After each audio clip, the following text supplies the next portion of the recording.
अस्सलाम वालेकुम, आप देख रहे हैं सवाल से आगे। मैं हूं लीना शिगरी। क्या सूबाई असम्बली के इंतखाबात मुकर्ररा वक्त यानी आइन के तहत 90 रोज में हो पाएंगे? इस हवाले से इलेक्शन कमीशन ऑफ पाकिस्तान की मुश्किलात में मजीद इजाफा हो गया है। वजारत दाखिला ने इलेक्शन कमीशन को फौज, रेंजर्स और FC की नफरी मुहैया करने से माजरत कर ली। वजारत दाखिला को मिलिट्री ऑपरेशन डायरेक्टरेट GHQ को भेजे गए मरासले का जवाब मौसूल हो गया है, जिसके मुताबिक मुल्क की मौजूदा दाखिली सूरत हाल के बायस आर्म्ड और सिविल आर्म्ड फोर्सेस की मुताल्लिका नफरी मुहैया करना मुमकिन नहीं है। इसके अलावा 27 फरवरी से 3 अप्रैल के दरमियान होने वाली मर्दमशुमारी के पुरअमन इनेकाद को यकीनी बनाने के लिए मुल्क भर में फोर्सेस की तैनाती दरकार होगी। लिहाजा चारों सूबों में कौमी असम्बली की 64 नशिस्तों और पंजाब और KP के आम इंतखाबात के लिए मतलूबा नफरी फराहम करना मुमकिन नहीं हो सकता। वजारत दाखिला की जानिब से इलेक्शन कमीशन को लिखे गए खत में कहना था कि मुल्क में दहशत गर्दी की अफरियत से निमटने, लोगों की जानो माल की हिफाजत और दहशत गर्दों की जानिब से दरपेश खतरात के पेश नज़र मुल्क की सिक्योरिटी और इस्तेहकाम के लिए फोर्सेस बरसरे पैकार हैं। ऐसी सूरत हाल में कानून नाफिज करने वाले इदारों को इजाफी जिम्मेदारी नहीं सौंपी जा सकती। जहाँ एक तरफ वजारत दाखिला ने सिक्योरिटी देने से माजरत कर ली है, वहीं लाहौर हाई कोर्ट की जानिब से भी जुडिशल अफसरान की बतौर डिस्ट्रिक्ट रिटर्निंग अफसरान और रिटर्निंग अफसरान देने से ये कहकर माजरत कर ली है कि 13 लाख से जायद मुकदमात झेली अदालतों में जेर इल्तवा हैं और ऐसे में जुडिशल अफसरान को 2 कश्ती का मुसाफिर नहीं बनाया जा सकता। इसके अलावा माजी में जुडिशल अफसरान का तजुर्बा इंतहाई नाखुशगवार रहा है, जिसके बायस वो अपनी जिम्मेदारियां कानून के मुताबिक अदा करने से कासिर रहे हैं। वजारत खजाना की जानिब से भी इलेक्शन कमीशन ऑफ पाकिस्तान के सेक्रेटरी को खत लिखा गया है। ECP की जानिब से कौमी असम्बली के 93 नशिस्तों पर ज़िमनी इंतखाबात, सूबाई असम्बली के इंतखाबात के लिए 14.3 अरब रुपए की इजाफी फंड्स की फरहमी के मुतालबे को वजारत खजाना ने मौजूदा माशी सूरत हाल के बायस फराहम करने से इनकार कर दिया है। वजारत खजाना का अपने खत में कहना था कि ECP की जानिब से मुल्क भर में इंतखाबात करवाने के लिए 61 अरब रुपए का मुतालबा किया गया है। वजारत खजाना का अपने खत में मजीद ये कहना था कि हुकूमत पाकिस्तान को गैर मामूली माशी सूरत हाल और माली खसारे का सामना है। इससे पहले कभी नहीं ये करना पड़ा। अब जिस तरह की सूरत हाल देखी जा रही है, हुकूमत पाकिस्तान को अपने अखराजात के अलावा सैलाब ज़दगान और मरदमशुमारी के लिए भी पैसे दरकार हैं। मुल्क इस वक्त IMF के प्रोग्राम में है, जिसके तहत हुकूमत को अपने माली अखराजात को बहुत देखभाल कर चलाना होगा। लिहाजा ऐसी नाजुक माशी सूरत हाल और मुल्की मफाद में ECP से दरख्वास्त है कि वो अपने इजाफी फंड्स के मुतालबे को मुनासिब वक्त तक के लिए मौखर कर दे। जहाँ एक जानिब इदारे इलेक्शन कमीशन की मावनत करने से माजरत कर रहे हैं और इस हवाले से मुख्तलिफ वजूहात बयान कर रहे हैं, दूसरी जानिब अदालतें ECP को अपने आईनी जिम्मेदारी के हवाले से आगाह कर रही हैं। आज लाहौर हाई कोर्ट में गवर्नर पंजाब बलीगुर रहमान की जानिब से सूबे में आम इंतखाबात की तारीख देने के हवाले से समाअत हुई। दौरान समाअत लाहौर हाई कोर्ट का कहना था कि 90 रोज में इलेक्शन करवाना लाजमी ECP की आईनी जिम्मेदारी है और इलेक्शन कमीशन के वकील ने अदालत को आगाह किया कि ECP ने 90 दिन में इंतखाबात करवाने के लिए तैयार है, लेकिन तारीख गवर्नर ने देनी है। जस्टिस जवाद हसन का इलेक्शन कमीशन के वकील को मुखातिब करते हुए उनका कहना था कि हम आइन से बाहर नहीं जाना चाहते और हमें सिर्फ ये बता दें कि इलेक्शन कमीशन क्या किरदार अदा कर सकता है। वकील इलेक्शन कमीशन का कहना था हमें फंड्स नहीं मिल रहे तो इलेक्शन कैसे करवा सकते हैं। अदालत का कहना था कि हमें जल्दबाजी के बजाय वो हुक्म देना है जो काबिल अमल हो। एक तरफ हुकूमत की जानिब से बर वक्त इंतखाबात के इनेकाद के हवाले से ECP के हाथ पांव बांधे जा रहे हैं, तो दूसरी जानिब हुकूमत मीडिया पर बैठकर बर वक्त इंतखाबात के इनेकाद का न सिर्फ ढंडोरा पीट रही है, बल्कि आइन पर मुकम्मल अमल दरामद करने के पैगाम भी दे रही है। तमाम सूरत हाल पर बात करने के लिए हमारे साथ इस वक्त मौजूद हैं फैसल करीम कुंडी साहब, वज़ीर आज़म के मामले खुसूसी हैं, सीनियर रहनुमा पाकिस्तान पीपल्स पार्टी के, और हमें साथ साथ ज्वाइन कर रहे हैं सीनियर रहनुमा पाकिस्तान तहरीक इंसाफ। और नाज़रीन, इलेक्शन कमीशन ऑफ पाकिस्तान 90 दिन के अंदर इलेक्शंस करवाए, आइन में ये वाज़े तौर पर लिखा है असम्बली और तहलील होने के 90 दिन के अंदर इलेक्शन करवाए जाएँ।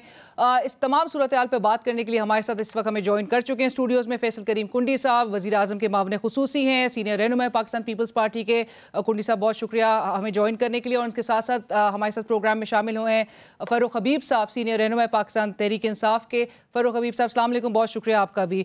कुंडी साहब, ये जो तमाम मामला है, आप देख रहे हैं ख़ुद भी कि वजारत दाखिला की जानिब से मरासला भेजा जाता है, GHQ GHQ जो है वो अपने कंसर्न्स बता देता है कि मुल्क इस वक्त एक सिक्योरिटी कंसर्न्स जो है मुल्क में और सिक्योरिटी हालात को मद्देनज़र रखते हुए डिप्लॉयमेंट नहीं की जा सकती, सिविल आर्म फोर्सेस की जो जितनी ज़रूरत है इलेक्शन कमीशन ऑफ पाकिस्तान को वो नहीं दी जा सकती, और बड़े वो multi dimensional concerns security concerns mention कर रहे हैं, बॉर्डर सिक्योरिटी और जो चैलेंजेस का सामना मुल्क को है।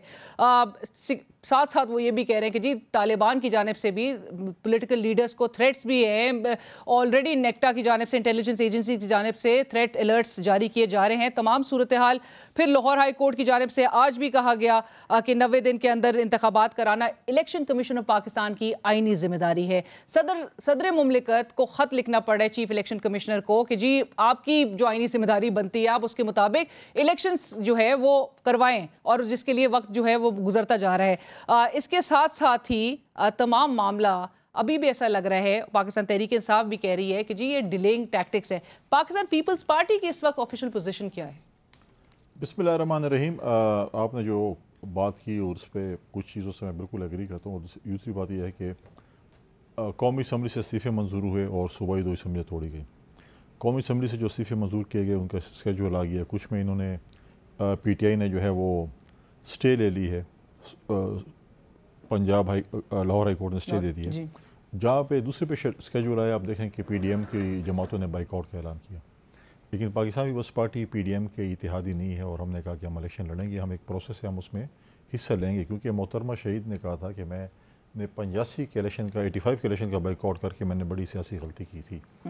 तो हमने अपने कैंडिडेट्स भी फाइनल कर लिए, हमारे कैंडिडेट्स ने नॉमिनेशन पेपर्स भी जमा करा दिए हैं, हम टिकट्स अवार्ड कर रहे हैं और हम बिल्कुल उसमें जो है वो इलेक्शन में हिस्सा लेने जा रहे हैं।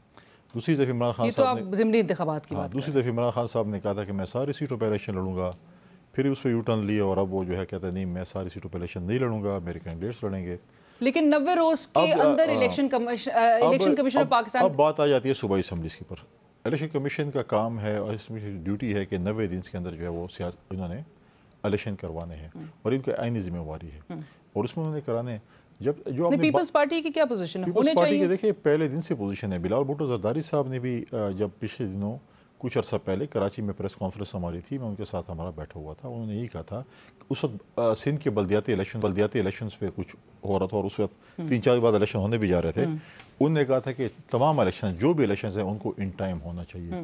पीपल्स पार्टी भी कहती है कि बिल्कुल टाइम होना चाहिए। जो जमहूरियत हम आइन बनाने वाले हैं, 1973 का पाकिस्तान पीपल्स पार्टी का इस मुल्क को तोहफा था। 1973 के आइन को असल शक्ल में पाकिस्तान पीपल्स पार्टी ने अपने दौर हुकूमत में माजी में अपनी इत्यादी जमात के साथ वाल किया।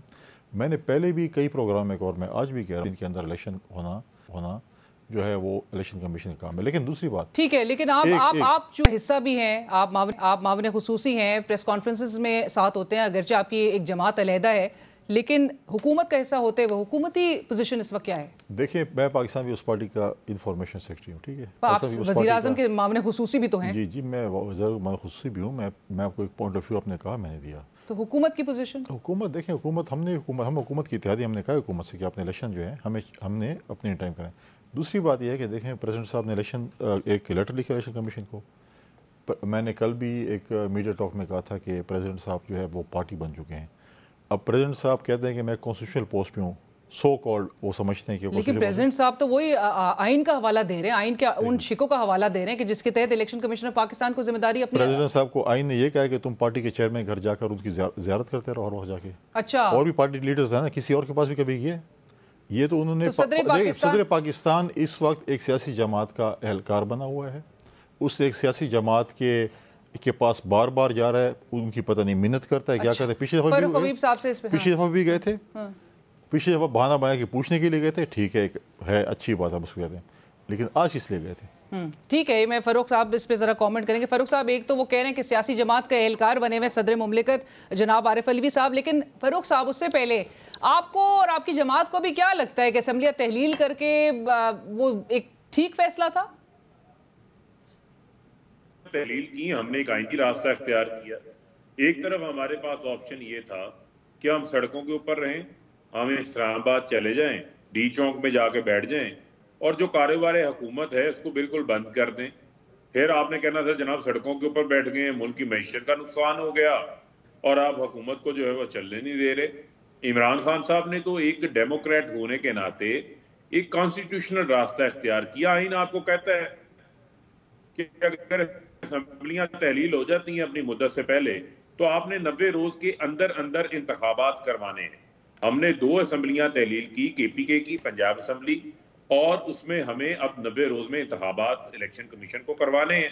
बट फारूक साहब क्या आप लोग को लग रहा था कि ये इलेक्शन जो है वो डिले करने की तरफ मामला जाएंगे? आपको खदशा था इस बात का? देखें, हमारे खदशात को छोड़ें अलीना, आइन से बड़ी और क्या चीज है। ये 1973 का आइन है ना, पीपल्स पार्टी इसी चीज का क्रेडिट लेती है ना कि मुतफिका आइन दिया था। अब इस आइन की जो पामाली हो रही है, जो वो इसके आइन की धज्जियां उड़ाई नहीं, लेकिन तहलील करने के वक्त, तहलील, मेरा सवाल ये है फारूक साहब, सवाल ये है कि तहलील करने के वक्त आपको अंदाजा था कि इलेक्शन को डिले ये करवा सकते हैं? नहीं, देखें, इनसे तो किसी किस्म की कोई बेईद नहीं है ना। हम अपने अंदाजों के ऊपर नहीं चलते, हम तो चलते हैं जो कि आइन में लिखा हुआ है। और मैं समझता हूं कि यहाँ पर आज पाकिस्तान की अदलिया का किरदार है कि जब आइन के तोड़ा जाए, आइन की जो धज्जियां उड़ाई जाएं, आइन पर अमल दरामद ना हो, तो फिर अदलिया का किरदार आ जाता है। केसेस दोनों सूबों की मुतलका हाई कोर्ट्स के अंदर मौजूद हैं, ज़ेर समात हैं, वो उनको सुन रहे हैं। किसी किस्म की कोई गुंजाइश नहीं है। मैं आज इलेक्शन कमीशन से ये सवाल पूछता हूँ, ये सदर पाकिस्तान को कह रहे हैं कि वो अहलकार बने हुए हैं, ये चीफ इलेक्शन कमिश्नर और इलेक्शन कमीशन किसके अहलकार बने हुए हैं? ये अभी तक क्यों तारीखें नहीं दे रहे? जो केयर टेकर सेटअप इन्होंने लगाया है, उस केयर टेकर सेटअप के तहत जिन निगरान अफसरान की तैनाती की इजाजत इलेक्शन कमिश्नर ने दी है, वो तो सारे ऐसे नून लीग पीपल्स पार्टी के वर्कर्स हैं।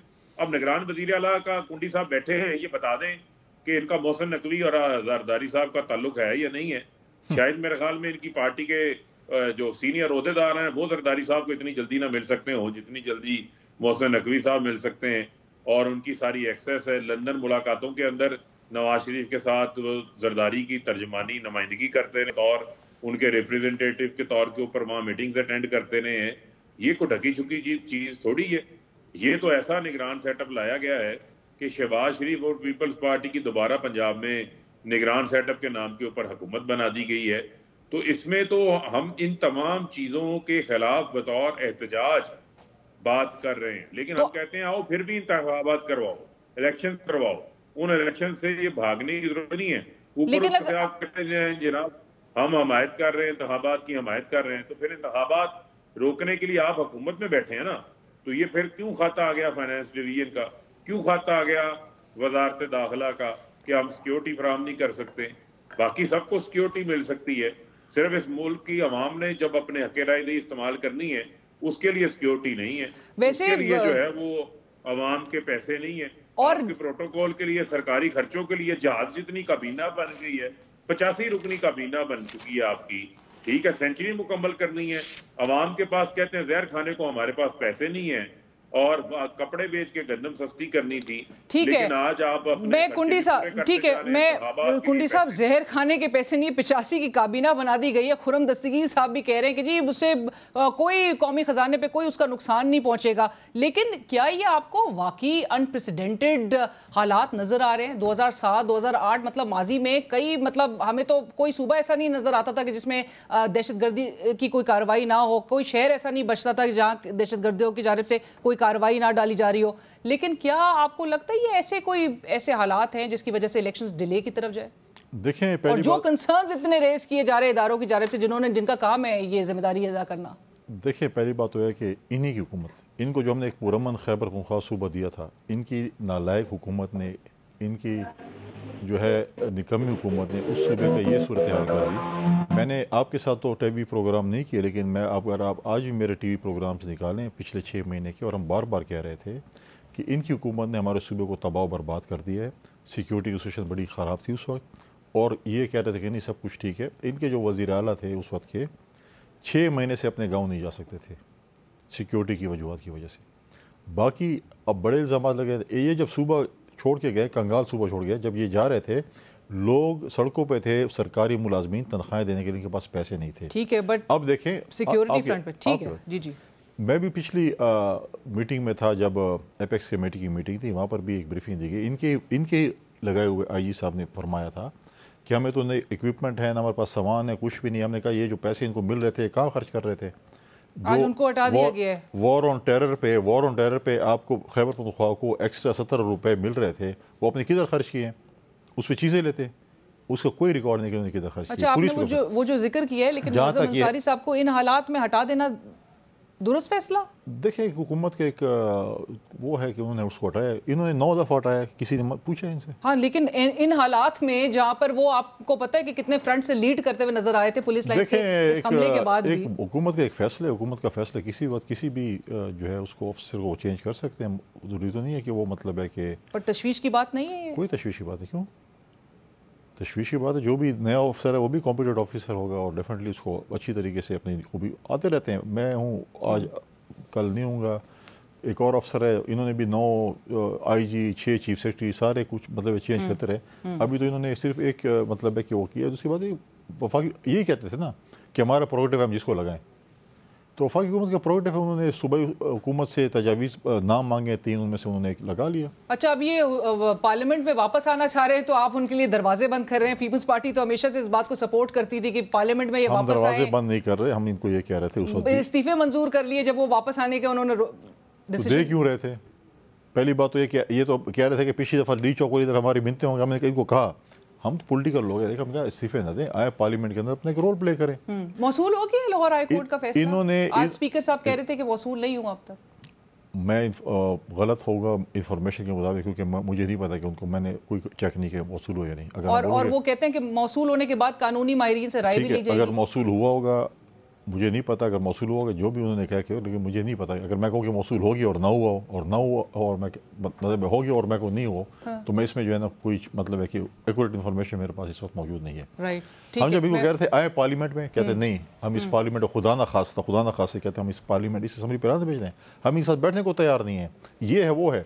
जब इनको पता चला कि वाकई हमारे सिर्फ मंजूर हो, कहते यार ये हमारे साथ, ये कहते हमारे साथ बहुत मजबूती, और आप तो नहीं, ये कह रहे थे कि हमारे साथ बहुत बड़ा ड्रामा, जो वापस जाओ जल्दी करो। तो खुदा के बंदे एक फैसला कर लो ना। अच्छा, एहतजाज कर रहे थे, एहतजाज करते सिफे कबूल करो, सिफे कबूल करो, सिफे। हमने कहा चलो ठीक है कबूल करो, ठीक है। आप कह रहे कबूल करना शुरू करिए।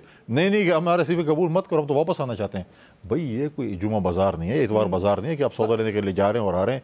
ये पार्लियामेंट है, आप एक फैसला कर ले, आप एक पार्लियामेंटेरियन है, आप फैसला करें आपने बैठना है पार्लियामेंट की नहीं बैठना। आप लोग कहते हैं हम नहीं बैठना। हाँ। और उस इलाके की हक की नुमाइंदगी देखें, उसमें अफेक्ट हो रहा था, वाकई लोगों की नुमाइंदगी नहीं हो रही थी। आपने ड्रामा रखा अभी भी 2 सूबों में नुमाइंदगी नहीं हो रही है, 2 सूबों के इलेक्शन हो रहे हैं, उसमें भी कंसर्न तो सबसे ज्यादा तो उस पर कंसर्न होना चाहिए। मैं एग्री करता हूँ आपसे। क्या आज 2 सूबों को आपने बिल्कुल एक, ठीक है ना, 90 दिन के अंदर इलेक्शन होने ना, होते दिखाई दे रहे हैं आपको? इंशाल्लाह इलेक्शन होंगे। मैं कह रहा हूँ कि इलेक्शन इन टाइम होंगे।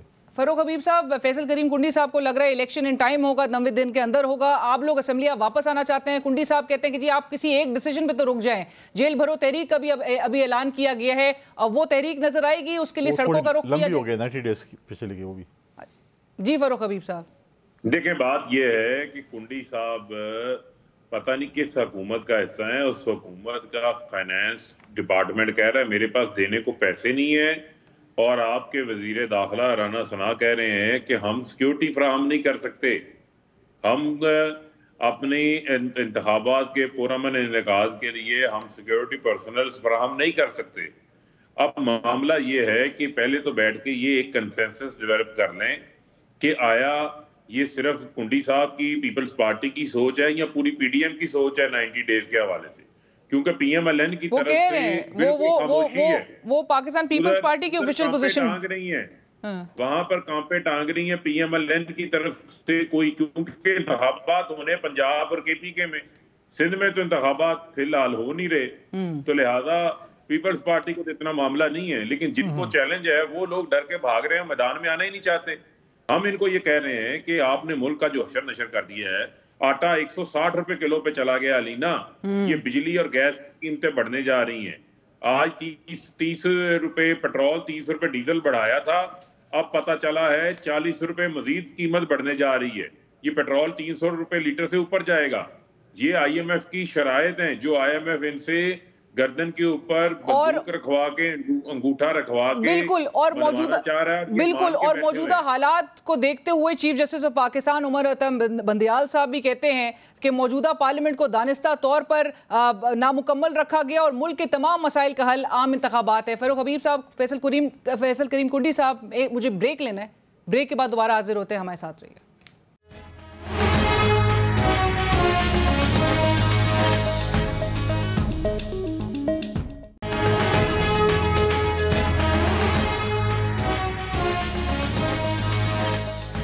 नाज़रीन, welcome back after break. Faisal Karim Kundi साहब, खबरें कुछ इस तरह की गर्दिश कर रही हैं कि हुकूमत शायद इरादा रखती है इलेक्शन को डिले करने के हवाले से अदालत रुजू करे। किसी भी ऐसी सूरत में पाकिस्तान पीपल्स पार्टी या किसी ऐसी मूव को सपोर्ट करेगी? नहीं, पाकिस्तान पीपल्स पार्टी बीच में, मैं इस्लामाबाद क्योंकि अफवाहों का शहर है, कैफ़ेज़ रेस्टोरेंट में बैठे हैं, कॉन्स्पिरेसी थ्योरीज बनती रहती हैं, मुख्तलिफ हुकूमतें बन रही होती हैं, गिर रही होती हैं, पता नहीं क्या हो रहा था, क्या आप बैठे तो पता नहीं दिन में क्या कुछ हो रहा था, क्या क्या प्लान्स बन रहे होते हैं। लेकिन यह है कि देखें, पाकिस्तान पीपल्स पार्टी एक जमहूरी जमात है। हम किसी भी उससे नहीं बनेंगे जिसमें आप जाएँ अदालत में और बोलें कि इलेक्शन आप मुताबिक करें।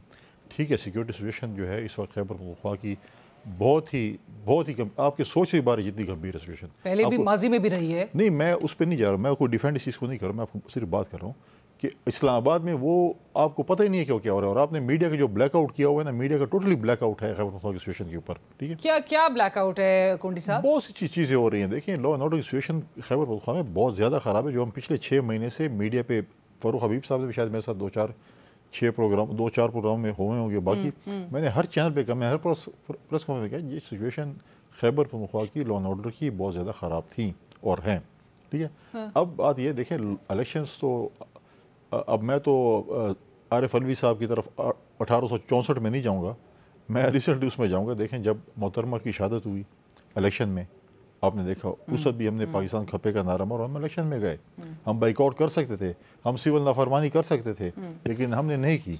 उसके बाद जब सिचुएशन आई, जब उसके बाद इलेक्शन आए, लॉ एंड सिचुएशन ये थी कि हमें लोकल एडमिनिस्ट्रेशन कहती थी घर से नहीं निकले, बस किसी भी बात आपके ऊपर धमाका हो जाएगा। उस वक्त इलेक्शन, अफगानिस्तान में भी 7 मुल्क है हुए हैं इलेक्शंस।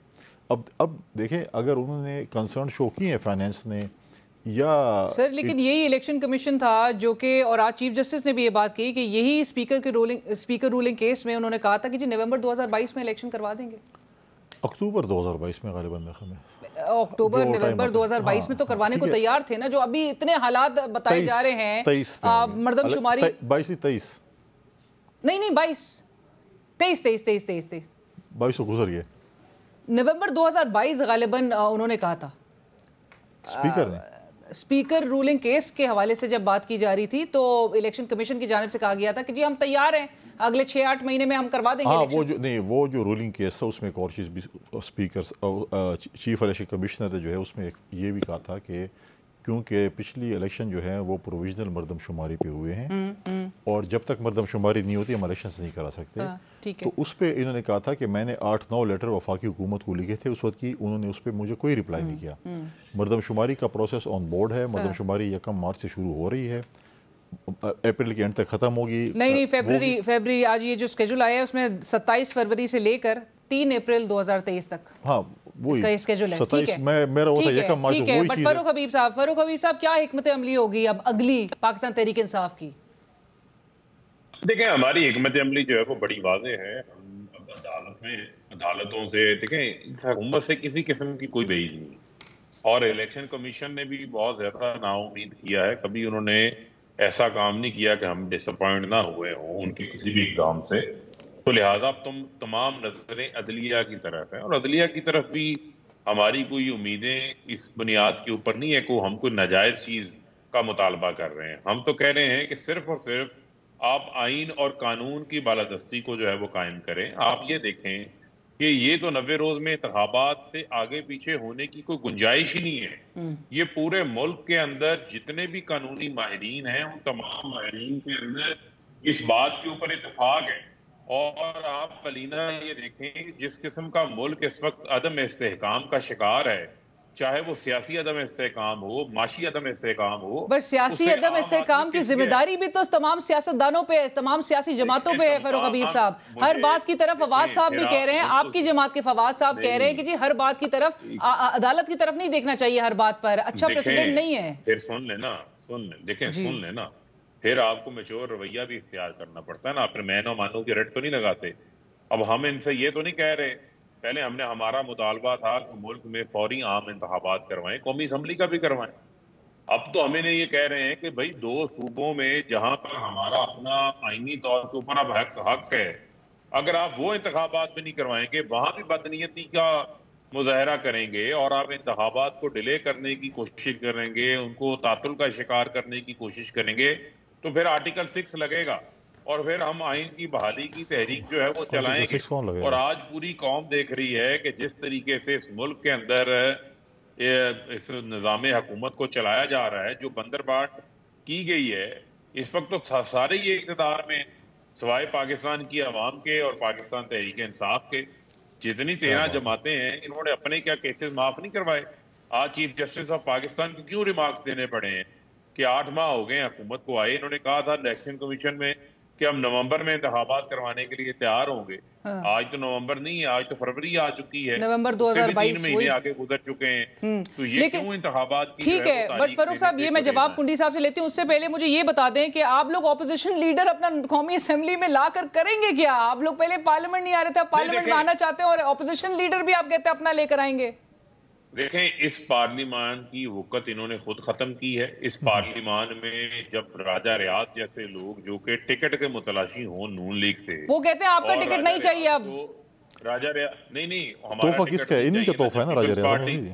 जब पीपल्स पार्टी छोटी थी तो उनको पीटीए का टिकट चाहिए था, पीटीए का टिकट नहीं चाहिए। और मुझे लगता है उनको फैसलाबाद से नून वालों माजरत के साथ फरूख हबीब साहब, शायद आप लोगों को फिर ये बात देर से समझ आई है। नहीं, चले अच्छी बात है, कुछ चीजें समझ आती हैं इंसान को, वक्त के साथ साथ सीख लेनी चाहिए, कोई मसला नहीं है। लेकिन मामला क्या है? मामला ये है कि राजा रियाज अगर मुशावरत करेंगे शहबाज शरीफ के साथ केयर टेकर सेटअप के ऊपर, तो उसका मतलब ये है कि शहबाज शरीफ नवाज शरीफ के साथ मुशावरत कर रहे हैं, यानी अपने घर में मुशावरत हो रही है। और भाई कुछ लोग पाकिस्तान के आइन के पल्ले को छोड़ दो, इन असम्बलियों का मजाक ना उड़ाएं। इन असम्बलियों को रबड़ स्टैंप असम्बलियां बना दिया इन्होंने पकड़ के। इस मुल्क को जो है वो आइन और कानून के मुताबिक चलने थे। इस राजा रियाज तो कठपुतली है, उनकी क्या हैसियत है? आपने सुना है इसने कभी महंगाई के ऊपर खड़े होकर कोई तकरीर की हो? वो कह रहे हैं अब आइंदा इजलास में करेंगे। वो पेट्रोल बिजली की कीमतें बढ़ गई, इसने कोई तकरीर की हो? नहीं करना क्या है उसने भाई? पर ये तोहफा भी तो आप लोगों का ही है। उसके अंदर इतनी जुर्रत नहीं है कि वो बात कर सके। वो तो खुद कहते थे मैं अपनी महंगाई की बुनियाद पे पीटीआई को छोड़ा है। अच्छा, 50 साल महंगाई के रिकॉर्ड टूट गए हैं, अब इसको महंगाई नजर नहीं आती। बात यह है कि सिर्फ और सिर्फ हमें पता है रजीम की साजिश किस तरह हुई, किस तरह इमरान खान को हटाया गया। आज आपने मुल्क की वो हालत कर दी है, ना बरामदात आगे बढ़ रही है, तरसीलात ज़र कम हो रही है, फैक्ट्रियां बंद हैं, मजदूर बेरोजगार हैं। वो तमाम हालात, वो तमाम तो सही बैठ के हाँ, वो तमाम इकोनॉमिक कंडीशन सबके सामने कुंडी साहब। ये इन हालात में और जो फरूख हबीब साहब ने पहले भी कहा कि जी ये पंजाब में भी जो केयर टेकर सेटअप लाया गया है उसके नाम पर पाकिस्तान पीपल्स पार्टी और पाकिस्तान मुस्लिम लीग नवाज ने अपनी हुकूमत कायम कर ली है। देखें, जब सियासी जमातें और सियासी लीडर आपस में नहीं बैठेंगे फिर उनको गिला नहीं करना चाहिए। क्यों नहीं बैठ रहे थे? आपने पोलराइजेशन क्रिएट की। आप सियासी जमातों के साथ नहीं बैठते। आप कहते थे कि हम इनके साथ नहीं बैठते। अगर आप बैठ जाते, खैबर पख्तूनख्वा में कैसे हुआ? क्यों बैठे? वहाँ पर अच्छे लोग थे, वहाँ पर बुरे लोग थे। यही पार्टियाँ वहाँ पर भी थी, यही पार्टियाँ पंजाब में भी थी। खैबर पख्तूनख्वा में आधे घंटे बैठे, मसला हल हो गया। इन्होंने कहा हमने नहीं करना। इन्होंने नाम भी ऐसे दिए, सरकारी मुलाजमीन के नाम दे दिए, एक ने रिफ्यूज़ कर दिया। दूसरी बात, मेरे भाई को ये बताएं कि पीटीआई वालों को थोड़ा जो है आइन पढ़ा दें। आर्टिकल 6 जो है वो अपोजिशन या हुकूमत वो नहीं लगाती, पॉलिटिकल पार्टीज लगाती, वो स्टेट लगाती हैं। स्टेट उसमें पार्टी होती है। तो ये अगर मतलब है कि आपके जो सदर हैं एलवी, वो 1864 की मिसालें देते हैं, ये भी कुछ इनको सिखा दे कि क्या पूछो दे। और अच्छी बात है अमेरिका की मिसालें देते हैं, जिसको ये कहते हैं हमारे खिलाफ साजिश। पर वहाँ की वो ये मिसाल दे रहे हैं कि जी जंगी हालात में भी इलेक्शंस कभी डिले नहीं हुआ। अमेरिका में हुए थे ना, ये जो जिसकी ये साजिश की बात कर, जो अपने आप को बुला रहे कि हम अमेरिका के साथ। देखिए ये चीज़ ऐसी तोहफा क्या है? राजा रियाज आपका दिया हुआ तोहफा है, इलेक्शन कमीशन आपका दिया हुआ तोहफा है, हमने नहीं दिया। और आज बहुत अच्छी बात है कि मैं PTI वालों से जमहूरियत, आइन, इसकी बातें सुन रहा हूँ कि पामाली, पार्लियामेंट, अब हो गया ना, मतलब अच्छी बात है, बहुत अच्छी बात है। मुझे आज बड़ी खुशी महसूस हो रही है। मैं एक पॉलिटिकल वर्कर हूँ, मुझे बड़ी खुशी महसूस हो रही है कि आज इनको भी समझ आ रही है कि जमहूरियत क्या होती है, पार्लियामेंट क्या होती है, तकद्दुस पार्लियामेंट का क्या होता है। बहुत अच्छी बात है कि ठीक है, बंदा जो है वो गलतियों से सीखते हैं। अच्छी बात है, इनको गलतियों का एहसास हुआ, इनको आज पार्लियामेंट की तकद्दुस का भी पता चला, इनको आज जमहूरियत का भी पता चला, इनको आइन का भी पता चला। अच्छी बात है, ऐसे ऐसा सीखेंगे। हम तो कहते हैं नई जमात है, इसमें ऐसा ऐसा ये लोग सीखेंगे। तो लेकिन ये कंसेंसस जो सियासी बहरान ख़त्म करने के लिए होना चाहिए, APC में आप उनको दावत भी दे रहे हैं। देखें, मैं बताऊं कि हमने दावत दी और जो वहाँ पर पेशावर में एपेक्स कमेटी की मीटिंग हुई थी, मैं इनका शुक्रिया भी अदा करता हूँ कि ये लोग आए, इन्होंने शिरकत की वहाँ पर। इनके वज़ीर आज़म आए कश्मीर के, इनके वज़ीर आला गिलगित बल्तिस्तान के भी आए, ना करते भी ये लोग आ गए। अच्छी बात है, उनकी नुमाइंदगी उन्होंने की। मैं इस पर नहीं कहता, तंज नहीं कर रहा, अच्छी बात है। देखें, जब पाकिस्तान के इनकी हुकूमत थी, हमें बड़े एतराज़ात थे, सेलेक्ट होकर आए थे, लोगों के कंधों पे चढ़ के आए थे, लेकिन उसके बावजूद भी जब भी कोई इशू आया, हम पार्लियामेंट में गए, हमने पाकिस्तान की सलामती की बात की, लेकिन अगर कोई शख्स नहीं आ रहा था उस कमेटियों में भी आना चाह रहे हैं ना, अब आना चाह रहे हैं, उस वक्त भी कोई अगर शख्स नहीं आ रहा था, उस वक्त के वज़ीर आज़म नहीं आ रहा था, इमरान खान। फारूक हबीब साहब, बिल्कुल ब्रीफली लास्ट कमेंट दे दीजिएगा। देखें, बात सिर्फ सादा सी है कि आर्टिकल 6 पे जरा बता दें कुंडी साहब ने जो नहीं, देखें, आर्टिकल 6 तो लगना ही लगना है। आप कैसे लगना है, तरीका तो बता दो। 66 सुन लेना, मैं बताता हूँ। आप इंतखाबात नहीं करवाएंगे, आर्टिकल 6 लगेगा, जो आइन के ऊपर अमल दरामद नहीं करेगा उसके ऊपर लगेगा भी करेंगे। मैं तो सिर्फ आपको ये कह रहा हूँ कि वो लोग, जो इलेक्शन कमीशन आइन में लिखा हुआ है कि तमाम इदारों ने इलेक्शन कमीशन की मामनत करनी है, साफ और शफाफ इंतखाबात के लिए। जो नहीं करेगा वो भी उसी के अंदर जो है उस गठजोड़ का हिस्सा होगा। लिहाजा इनको चाहिए कि ये इंतखाबात से ना भागें। ये बड़े पॉपुलर हैं, ये कहते हैं हम बड़े मशहूर हैं, हम बड़े कारीगर लोग हैं, हम बड़े तजर्बाकार लोग हैं। ऐसे तजर्बाकार लोग हैं कि जूते बगल में लेके दुम दबा के भागे, पीछे मुड़ के, बिल्कुल सही है, मुड़ के नहीं देख रहे। अच्छा, पीछे मुड़ के नहीं देख रहे। बहुत शुक्रिया फारूक हबीब साहब प्रोग्राम में शरीक होने के लिए। फैसल करीम कुंडी साहब, बहुत शुक्रिया, आपने वक्त निकाला। में बढ़ेंगे एक ब्रेक की तरह, ब्रेक के बाद दोबारा हाजिर होते हैं।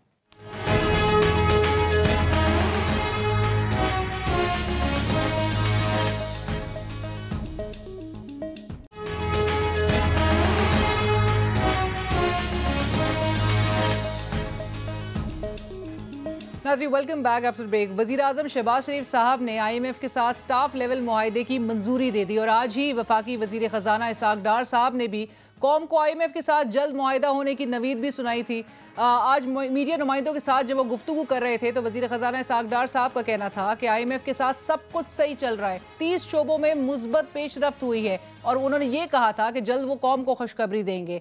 लेकिन क्या ये वाकई अवाम के लिए अब अच्छी खबर होगी? हम यहाँ अपना तज्जिया बिल्कुल पेश नहीं करेंगे, सिर्फ IMF की उन कड़ी शराइत का तस्करा करेंगे जिनको मानने के लिए हुकूमत ने IMF को यकीन दहानी करा दी है।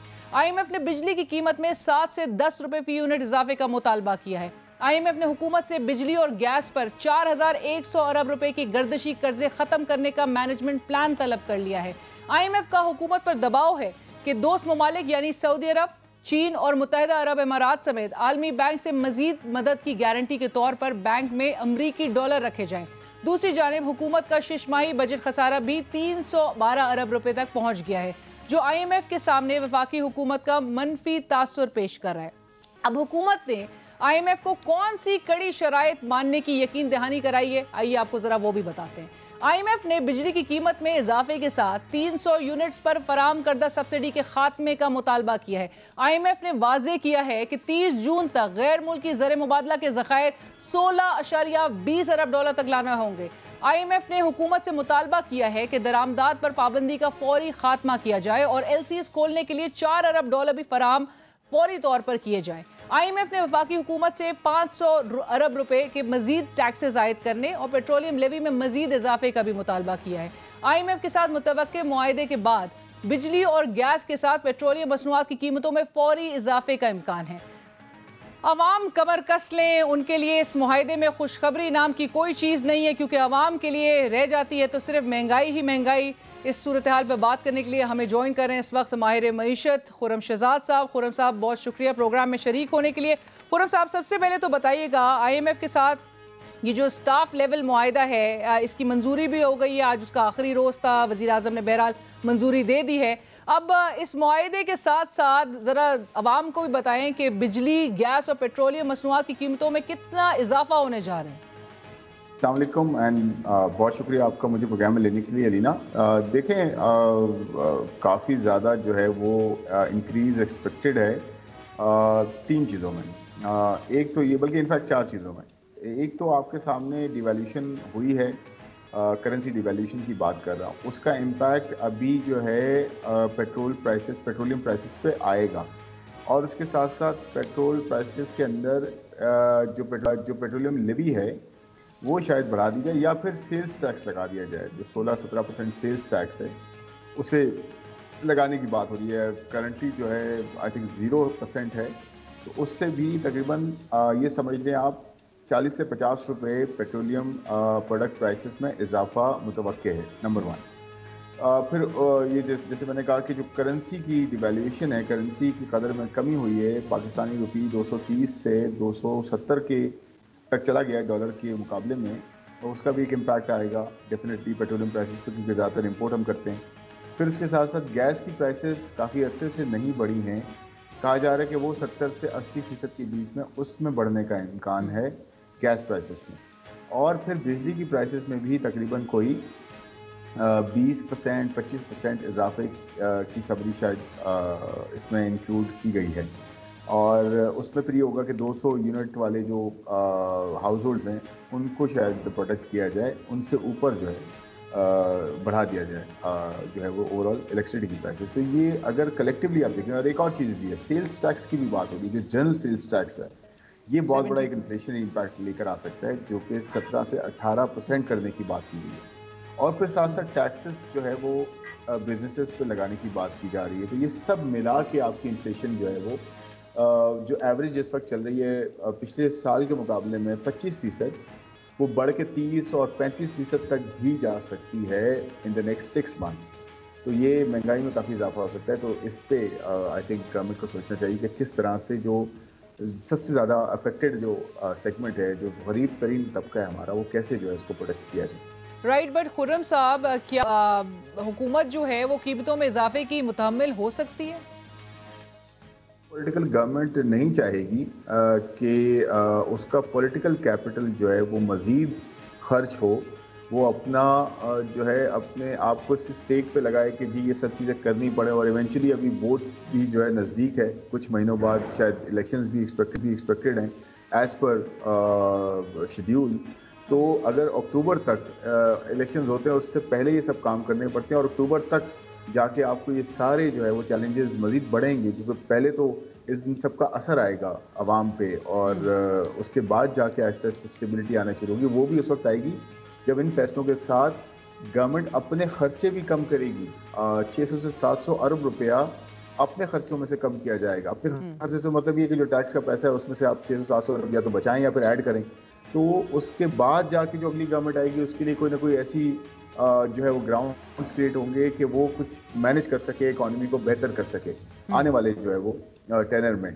तो ये तो कोई गवर्नमेंट नहीं चाहेगी। लेकिन बात ये है अलीना कि पॉलिटिकल गवर्नमेंट्स हों या मिलिट्री गवर्नमेंट्स हों, सब ने रिफॉर्म्स तो नहीं किए ना, किसी ने हार्ड रिफॉर्म्स नहीं किए, तभी तो हमें ये वक्त देखना पड़ रहा है। ये कोई कल की बात थोड़ी है, 3 महीने की बात थोड़ी है, ये कोई 4 साल की बात थोड़ी है, ये तो 30 साल की बात है, ये तो 40 साल की बात है कि हम आहिस्ता आहिस्ता डिटेरियोरेट होते हैं। और इस पॉइंट पर आके कि यहाँ पे हमें जो है ये डिसीजंस लेने पड़ रहे हैं, और ये पिछले कुछ महीनों में भी हो सकते थे जो हमने मजीद डिले किया, और उस वक्त ज़ाया होने का नतीजा ये है कि अब हमें वो सारा पेन जो है वो ज़्यादा लेना पड़ा है, जो कि पेन कम हो सकता है। अच्छा, बट साहब, IMF ने चूंकि इनको डेवलपमेंट बजट में कटौती का भी पाबंद किया है, आपको पता है इलेक्शन ईयर है, ये किस तरह से और ये क्या करेंगे?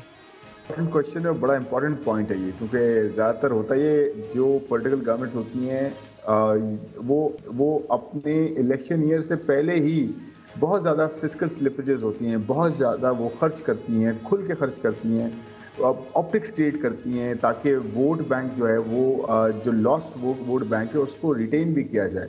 तो ये इनके लिए तो टोटली डिफरेंट हो गया है, टोटली ऑपोजिट हो गया है कि यहाँ पे तो उसके ऑपोजिट जो है करना पड़ेगा।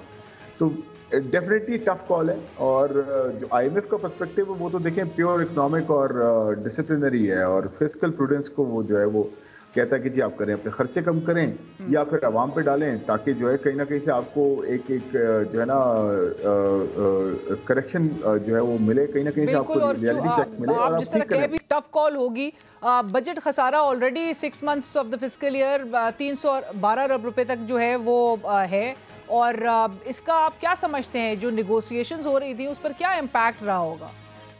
देखें, जो आईएमएफ वो ये कहता है कि आप अपने खर्चों को और टैक्स का, इसका जो फर्क है वो अगर नेगेटिव है तो उसकी बड़ी वजह अगर सूद की अदायगी है तो सूद को आप हटा दें, उसके बगैर तो अपना खर्चा, ये कहते हैं ना गवर्नमेंट, हमेशा गवर्नमेंट से कहती है कि सूद ही इतना, हम क्या करें, हमें आधे से ज़्यादा सूद देना पड़ जाता है अपने टैक्सेस को, तो वहाँ से खसारा बढ़ जाता है। तो आईएमएफ ये कहता है चलो ठीक है, इसका भी हल है मेरे पास, आप सूद को निकाल दें अभी, कि सूद को हटा के आपका खसारा कितना है।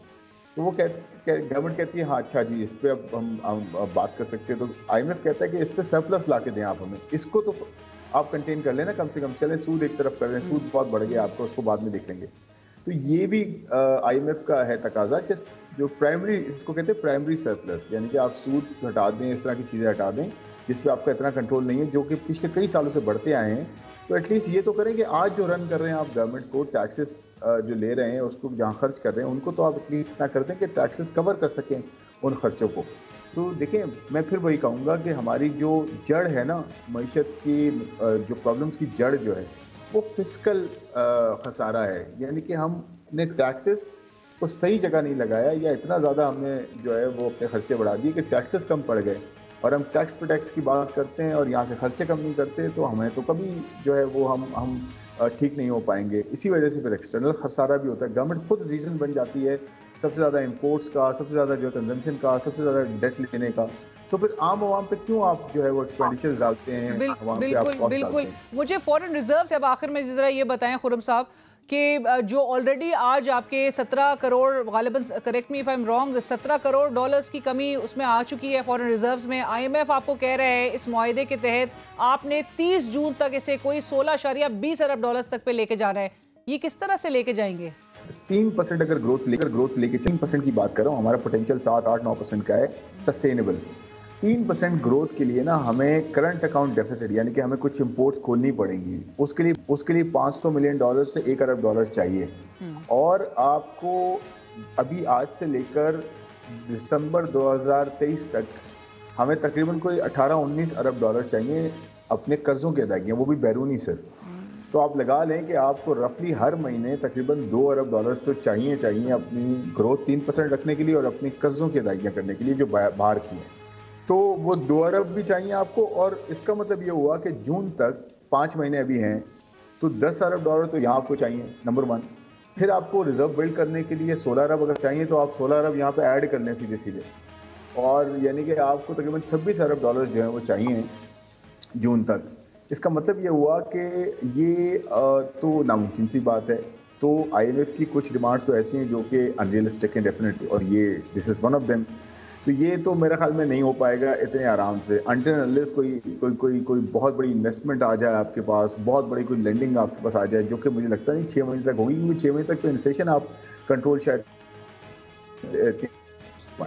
तो मुझे लगता नहीं है कि $16 बिलियन होंगे। लेकिन एक प्लान तो देना पड़ेगा ना कि एक्सपोर्ट्स कैसे बेहतर की जा सकती हैं, करेंसी को कैसे मैनेज करके आप एक्सपोर्ट्स को बेहतर कर सकते हो, इंटरेस्ट रेट को कैसे आप कहाँ लेके जाओगे, तो एक प्लान तो देना पड़ेगा। आईएमएफ तो आपको प्लान बिल्कुल, और इसके लिए बार-बार हुकूमत से भी आईएमएफ यही कह रही है जो करने वाले के खुद के हैं वो तो एटलीस्ट करें, और वो जो अगर कर रहे होते तो इतनी सख्त शराइत भी ना प्रॉबली आज के दिन उनको माननी पड़ रही होती, जिसका खमियाजा अगेन अवाम पर पड़ेगा। और आपने जिस तरह से कहा कि प्राइसेस बढ़ाना इज़ नॉट द सोल्यूशन, 18 से 19 बिलियन डॉलर्स आप कहते हैं कि जी हमें दरकार हैं अगले आइंदा कुछ माह में, और तकरीबन ये पर माह भी अगर आप कह रहे हैं कि $2 अरब, तो ये किस तरह से ये करेंगे meet. Thank you so much Khurram Shahzad साहब हमें ज्वाइन करने के लिए। नाज़रीन, इसी के साथ ही वक्त ख़त्म हो जाता है, हमें इजाज़त दीजिए, अल्लाह हाफ़िज़।